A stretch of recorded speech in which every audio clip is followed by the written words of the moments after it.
When it comes to relationships, one of the best qualities is transparency. When you find that special someone, you can really open up and let them see your true heart, as well as your liver and small intestine.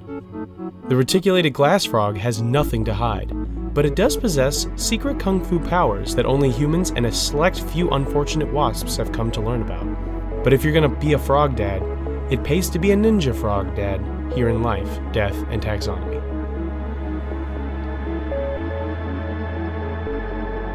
Welcome back to Life, Death, and Taxonomy, your 30 minutes of interesting animal info. I'm Joe. And I'm sick. Not really that sick, but I am a little bit. I'm also Carlos. And today we're talking about a creature with clear eyes and a full heart. But more on that later. What's that from? Friday Night Lights. Clear eyes, full hearts, can't lose. Is that a movie about dancing?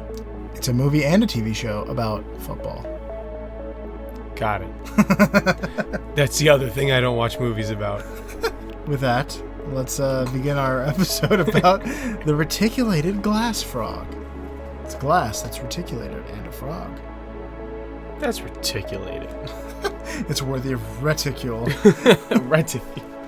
Yeah, the reticulated glass frog. It's the best glass frog. It's first in its class when it comes to glass. What class is it? That's a good question.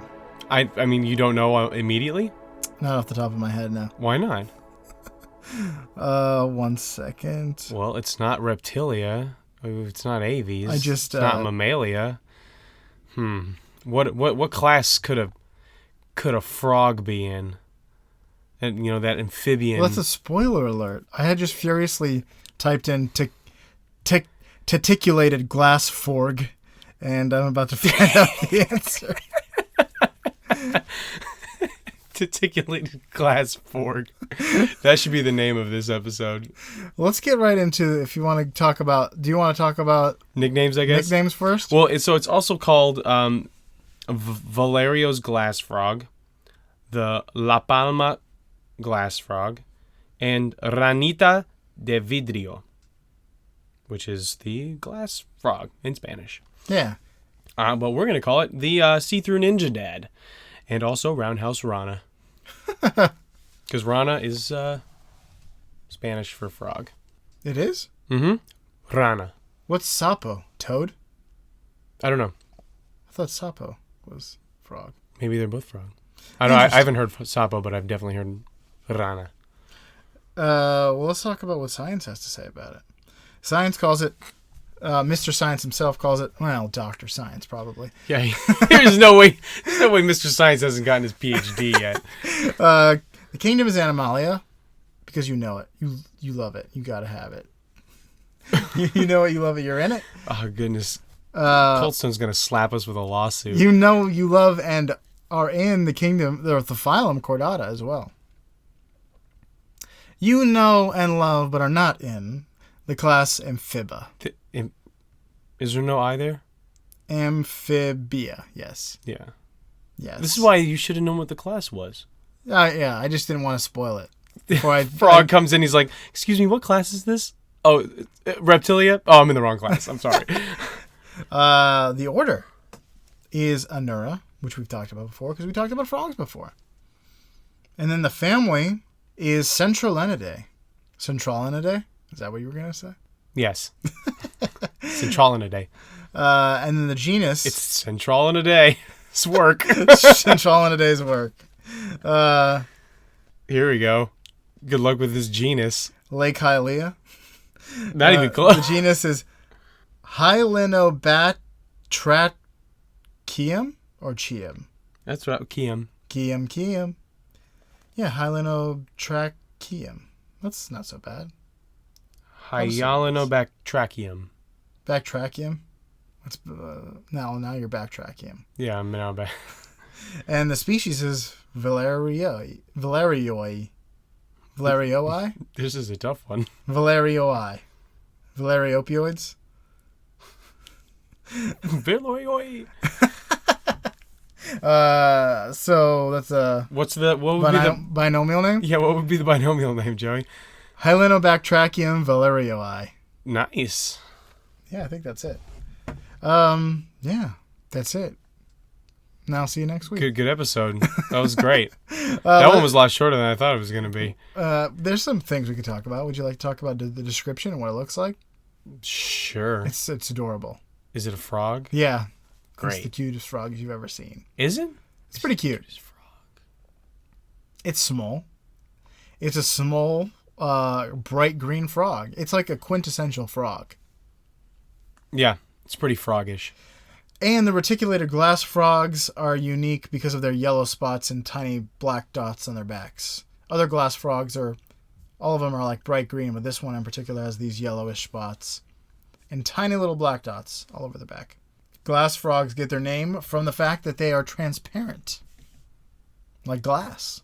Gross. Especially on their underbellies. Even grosser. You can see veins, organs, bones, and blood vessels. Maximum grossness. Through their skin, which is thin and shiny. The heart is visible, but other organs like the intestines and the liver are wrapped in an opaque coat of white guanine, guanine is like this bat chemical that's in bat poop, yeah. Oh, really? That's what makes it white, I think. Wait, no.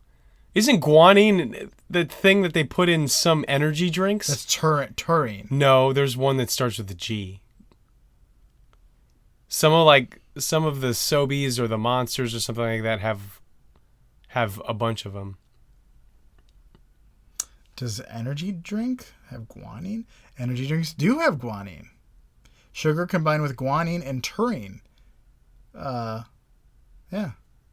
Taurine is an amino acid found in meat and fish. So it's a chemical that's found in poop and like bull urine, but it's not necessarily poop and bull urine itself. Okay. Because there's carbon in poop and bull urine. Right. And that doesn't mean carbon's gross. Right. Right? Yeah. Yeah, so there it is. It's wrapped in this white opaque coat. So it's like some of their organs are wearing a big sock and you can't. That's the secret stuff. There's secret guano organ socks. Yeah. So we aren't totally sure why they are transparent.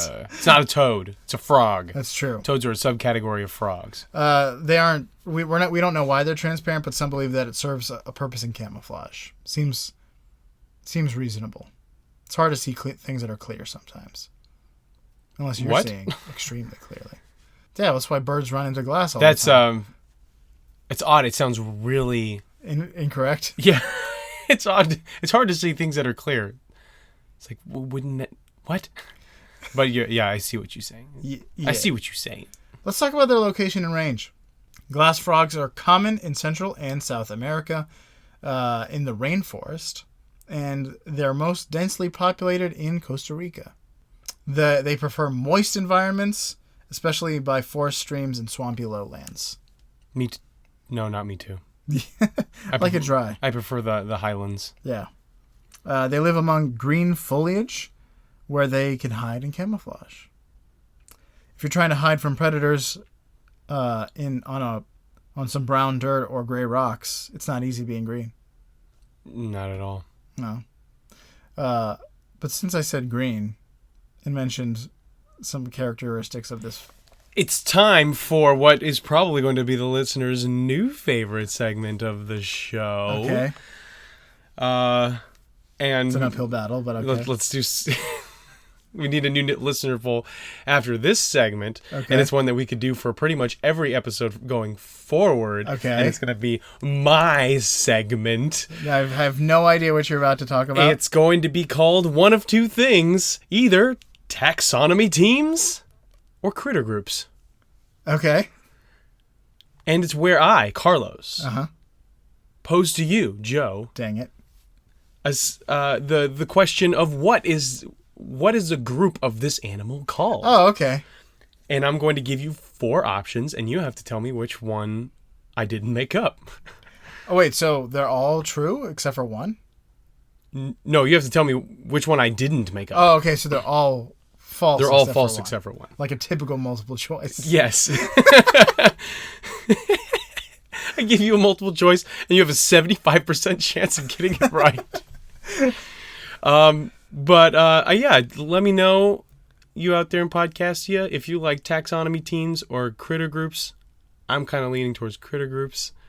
It just works a little bit better. But there's no alliteration. Yeah. So maybe we'll get some theme music in here. Who knows? I just want to see if this takes off. So, and this is going to be, they're all going to be pretty short because I only have one question. So a group of reticulated glass frogs is called what, Joey? A clutch. B, a knot. C, a croak. Or D, a spring. A spring and a croak sounds like things that your brain could like connect to frogs, like in a fringe way. That would sound like a good name. Mm-hmm. So then that leaves the first two. One is a clutch, which is a group of eggs. Mm-hmm. And frogs come in eggs. Mm-hmm. And then what was the second one? It's clutch, knot, croak, and spring. Knot is K-N-O-T. I'm going to go with knot. Final answer. And you're right! Yes! That was a good way to start. I like this. I like this. That was good. Segment. That was good. Next time I will make up more difficult other options. I was thinking clutch could be an option. Like, could be real because they're like frogs are late. Like eggs are in a clutch. I would totally believe that a group of frogs is called a spring, though. Like it could be a spring of frogs. because they spring.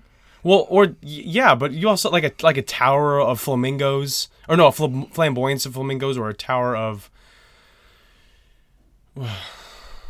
Forgot what the tower was. Parliament of Owls. These get pretty crazy, but since we've already done owls, then I'm not ruining anything. So, let me know if what you liked about that segment, how much you loved it, whether you loved it or you really loved it. One of those two options, and let me know that you think it's better than Measure Up. All right. Now that we've stopped fooling around with segments, we can get into the listener's real favorite part of the show. I want to segment this show so much. This show is going to be more segmented than a centipede. It's impossible. Yeah, that brings us to the listener's favorite part of the show. Still, for now, the part of the show that's introduced by you, the listener, and it's where I pose questions to Carlos to convey the animal size in relatable terms. This week, we do not have any new measure-ups, so we're going back to the wellspring, the hero, the illustrious, the barrel-chested, the manly, the wood-carving, the one and only Tom, who's provided us with 4 whole measure-ups. We're on the 3rd one. Nice. Thanks, Tom, again. Without further ado, the listener's favorite part of the show.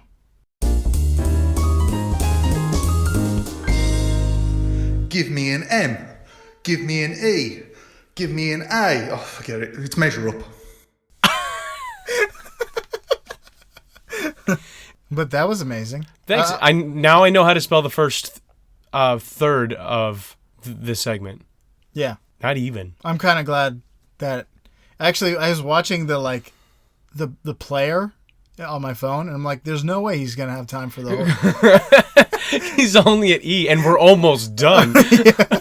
I'm glad for the expediting of that. That was efficient, Tom. Thank you. Very efficient spelling. Whenever I have to spell something, I just spell the first 3 letters and say I'll forget it, and then say the thing. Exactly. That's how I won the spelling bee. I feel like isn't that the spelling bee rules? Just save everybody some time and say the name of the thing you're talking about. When I was a kid, I got out on the spelling bee because I was spelling the word button, and I thought it was probably 2 T's, but I didn't want to be on stage spelling the word butt if it wasn't 2 T's. So I just spelled 1 T to be safe and got out.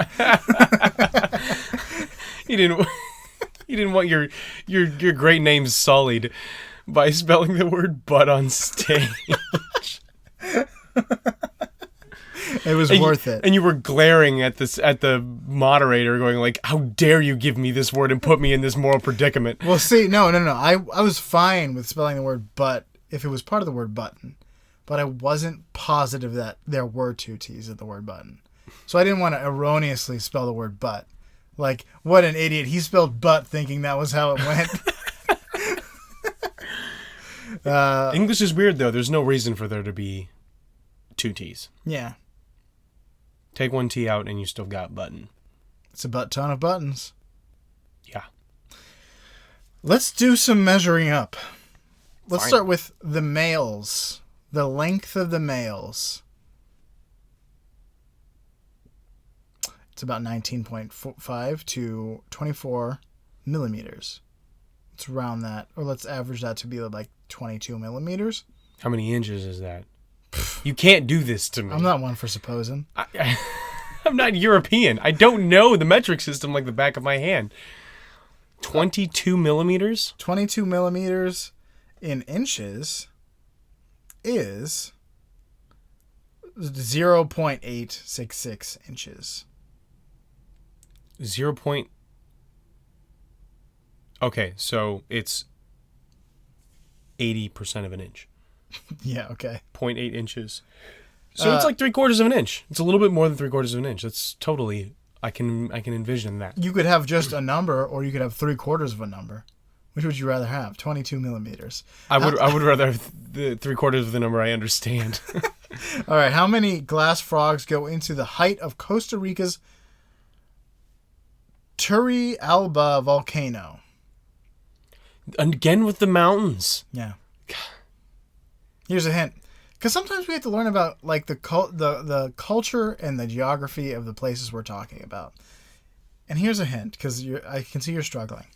The Turrialba volcano is an active volcano with eruptions as recently as 2017.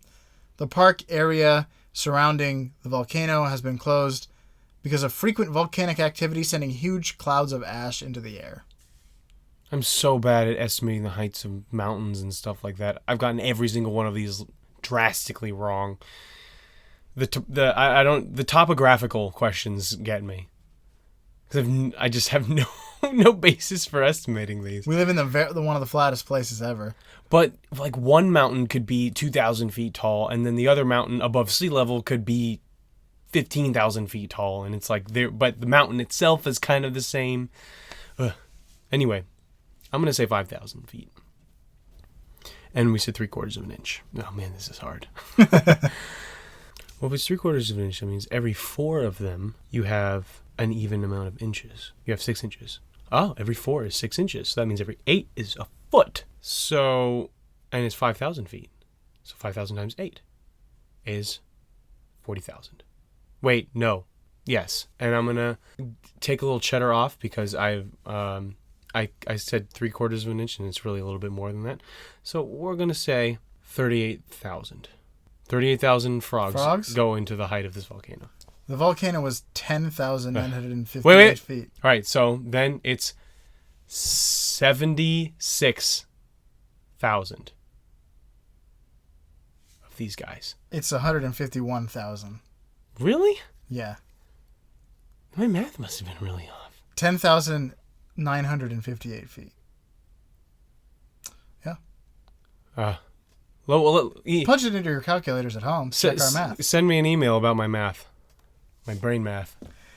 That was fun. Okay, what's the length of a hatchling tadpole, you might be wondering? Less. Yes. 22 millimeters. And Wait, by 22, no. I mean 12. I was going to say that.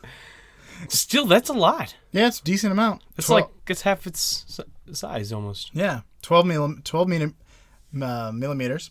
How many tadpoles go into the length of the largest piece of curved glass in the world? Here's a hint. Is it the Bellagio? No, I'll tell you where it is.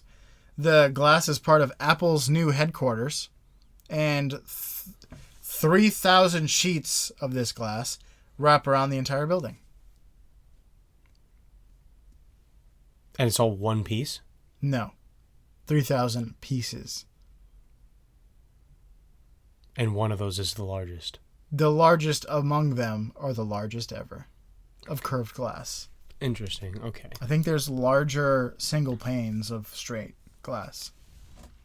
I'm going to say 300 feet. Maybe that's... No, I'll say 300 feet. And you said 12 millimeters, which is what? A little bit more than half of what we were talking about earlier, which puts it at about... Too bad you don't know the square footage of Apple's headquarters. Too bad I don't. So we're looking at 40% of an inch, 0.4 inches, close to half. So we'll call it half an inch just to be fun, and then we'll scrape some off the top, which means that 24 of these go into a foot. Oh, now I see where I did my math wrong on the other one. It was with finding out how many were in a foot. So 24 of these go into a foot, and then I said 300 feet. So that would be 9,200 with a little bit less. 9,000. 9,000 frog tadpole larva things. Your estimation was wrong, but your answer is right. Is it right? I don't know how this happened. Well, no, it's 1,193. And you guessed 900, right? Frogs. No, I guessed 9,000 frogs. Oh, incredibly wrong then. I was thinking 900. It's 1,193 frogs. And the glass was 47 feet. Yeah, so my estimate, there's no way I would have been. What an immense it's either an immense building or the curved glass is extremely curved. I was just picturing it being like a curved outer portion of the building. Like from one end of this long building to the other, the outer window is all one large piece of curved glass. And so I was like, yeah, it's like could be 300 feet long. This would be a super long building. I guess I did say, yeah. I didn't know if it was like a glass sculpture. I guess there could be one really long piece and then like thousands of smaller pieces. Because I said 3,000 sheets. Yeah, or like it's layered or something like that. Yeah, but no. We learned something about Costa Rica. We learned something about glass. We learned something about my I always do like internal math ability. Geography and then a Guinness World Record for some reason. So like something made by God, something made by man. Yeah. By God, by the transitive property. But yes, it's very true. Let's talk about some fast facts. Glass frogs are nocturnal predators that spend the night hunting for small insects. Male glass frogs are territorial and maintain their areas by constantly calling out to other males. So the call is a double. It's like to males it's saying, I'm here, you friggin' stay away. And then to females it's saying, I'm here, friggin' come on over. Shimmy on over. If a male enters another frog's territory, their call will change to a warning squeak. That's the most terrifying thing. Yeah. It reminds me of the southern grasshopper mouse. Yes. If the intruder doesn't leave, the defending male will wrestle him and try to pin him down. You won't leave? You're not gonna leave then. I'm gonna pin you down. It's like I was gonna leave though. It's too late. Now you can't. Now you're my prisoner. And I don't really want to do anything with you, so I guess I'll let you go. It's like showing him who's boss. Yeah. And then letting him off with a warning. Rubbing his face in the dirt. Or into the leaf. Yeah, so he's really just a bully. Yeah. Well. Homestead rule. Stand your ground. Yes. Stand your ground is different than homestead. But it's the same principle. Castle law. Yes, castle law, not homestead. Castle law. Reticulated glass frogs are rarely seen, but they aren't threatened. They're just tiny and elusive, and they live in the deep rainforest and only come out at night. Kermit the Frog's design came from glass frogs. Kermit's distinctive pupil shape and bright green color are inspired by the unique eyeballs and the look of the glass frog. They do have horizontal eyes. Do other frogs not have horizontal eyes? Maybe some of them do. But if you look at Kermit's eyes, they're very reminiscent. If you also, but Kermit the Frog has like a collar. Yeah, I think that's a lily pad that he just stuck his head through and like called it a shirt. Call it a shirt. Call it a day. It's the weirdest lily pad ever that's shaped exactly like a star tree. Yeah. Glass frogs also have binocular eyes. Other frogs have their eyes on the sides of their heads. but glass frogs have it on the front. Yeah, that's pretty unique among frogs. They think there was like, it could be so that they can eat flies in front of them. All frogs do that. Yeah, and they can still do it pretty well despite being able to see out of either side of their head. Yeah. So I wonder why they can only see it. Well, their eyes are on the front of their head. Yeah. Interesting. Because usually that's a prey thing. Prey have eyes on either side of their head, and predators have eyes on the front. But frogs are both predator and prey, so. Mm-hmm. Is that it? That's it. Are we ready for the major fact? Yes. Also, just to add on to your fast facts, they can live up to 14 years. Ooh. It's a long, long time. Take that, frog. Bird. What bird? The bird we talked about.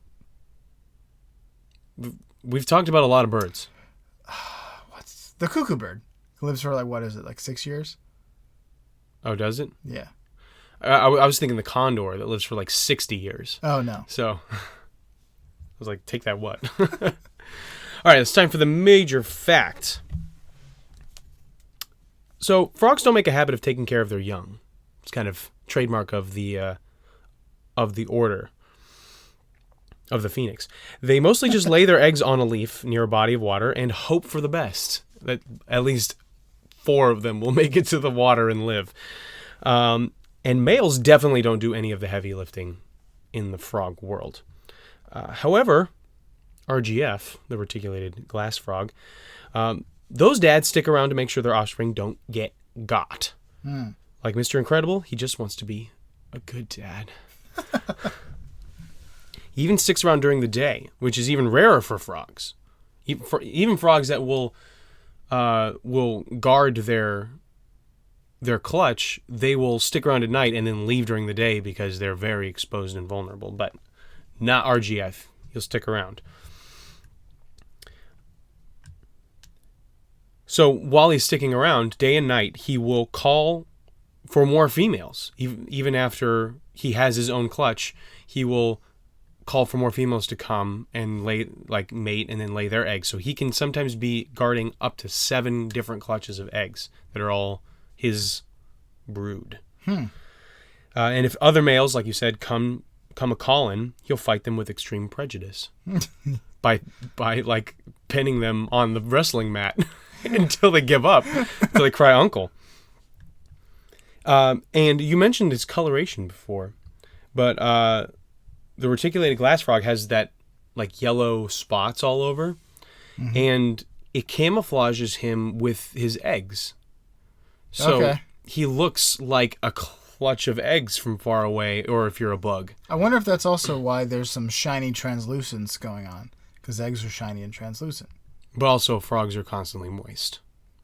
Right. So shiny and translucent. Well, I mean... Or not translucent, but definitely shiny. Yeah. So some people think that it is so that he is not spotted. He is spotted, though. He is spotted. He's reticulated. He's reticulated. Yeah, okay. So that he isn't seen and is spared from predators. But what other people are saying is that he wants to be seen. He wants to be mistaken for a clutch of delicious eggs. Because one of the reticulated glass frog's biggest nemesis, right? That's a plural of that, nemesis. Yeah. Is the wasp, the South American wasp. And they don't care. They don't want to mess with the frog. They want to carry away the eggs. So the frog's like, hey, look at me. I'm just a defenseless cluster of eggs. Adorable little delicious clutch of eggs. Yeah, look at my heart beating like 1,000,000 miles an hour right now.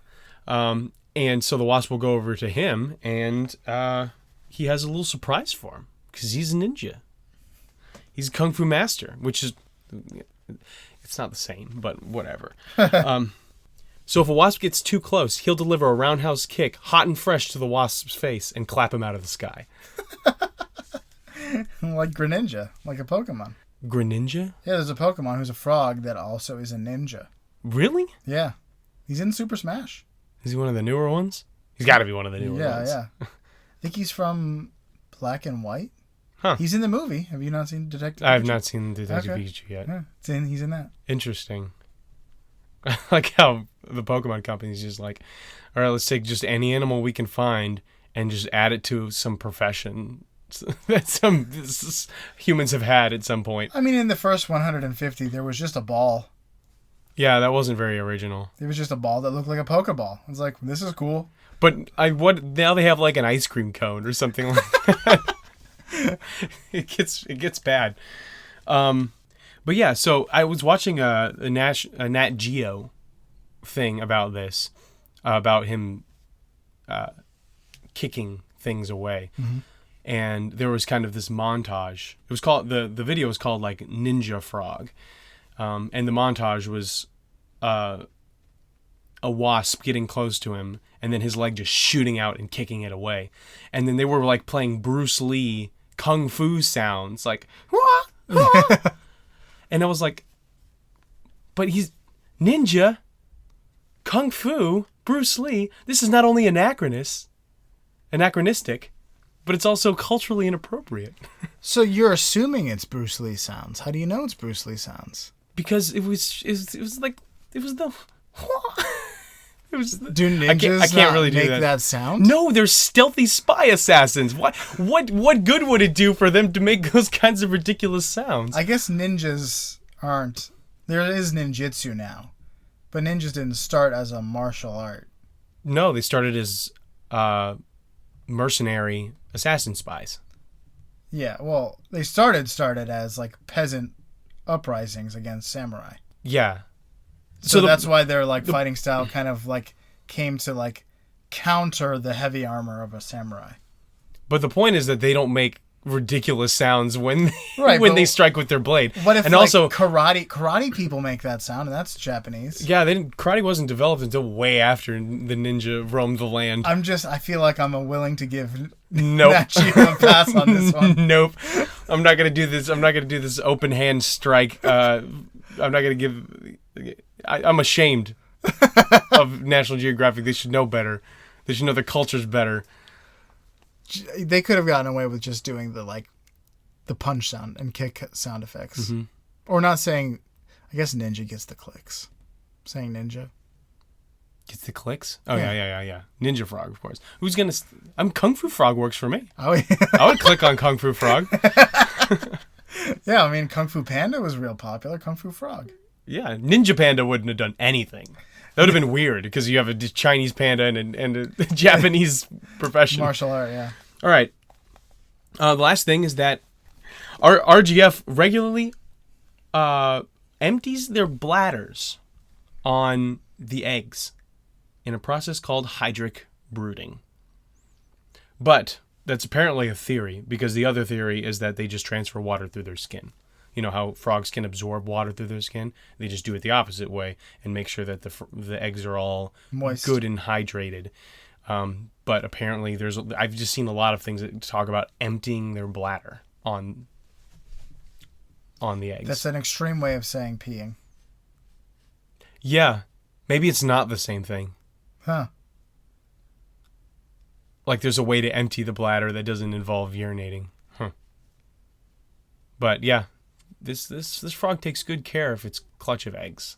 But that's what I do in the morning. Pull out the carton. Whiz on it. Take good care of it. Put it back. Throw it in some sort of stream.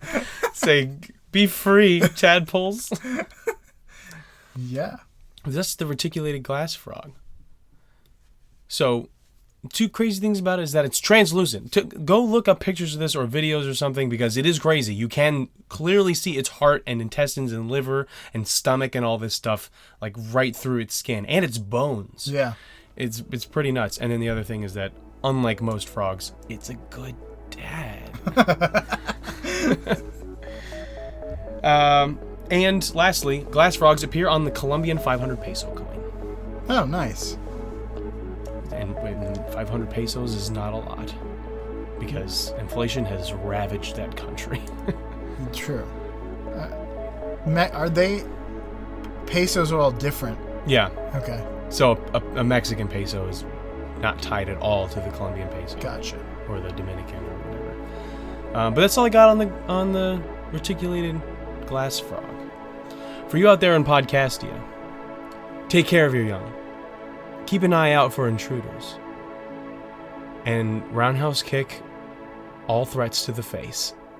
Like the reticulated glass frog in Life, Death, and Taxonomy.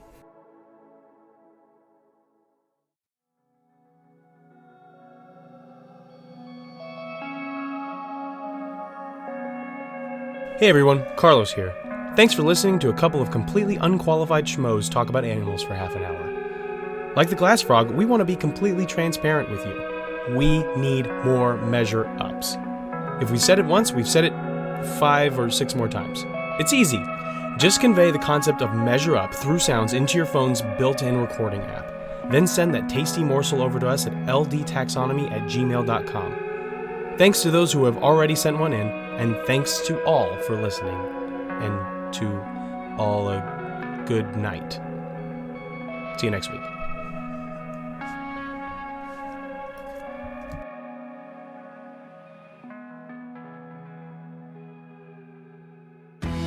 Life, Death, and Taxonomy is my favorite in the world podcast.